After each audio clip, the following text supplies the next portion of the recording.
السلام عليكم متابعي قناة سبورت فليت، مرحبا بكم في فيديو جديد على القناة.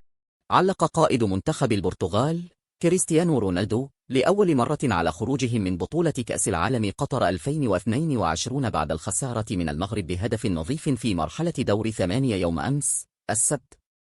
وشارك رونالدو في تلك المباراة كبديل في الشوط الثاني، لكنه لم يستطع قلب النتيجة لصالح البرتغال، ووصلت المغرب إلى نصف النهائي لأول مرة في تاريخ الكرة العربية والإفريقية، وستواجه فرنسا يوم الأربعاء المقبل. دخل رونالدو في حالة من الحزن والبكاء بعد المباراة، لكنه لم يعلق سوى منذ قليل عبر حسابه الرسمي على موقع التواصل الاجتماعي فيسبوك.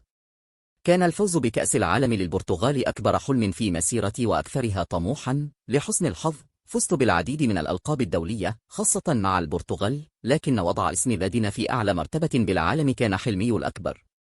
لقد قاتلت من أجل ذلك، لقد ناضلت بشدة من أجل هذا الحلم. في المشاركات الخمس التي ظهرت فيها في نهائيات كأس العالم على مدار 16 عاما، كنت دائما بجانب لاعبين رائعين وبدعم من ملايين البرتغاليين. بذلت قصارى جهدي، قدمت كل شيء في الملعب، لم استسلم أبدا من أجل القتال لتحقيق هذا الحلم.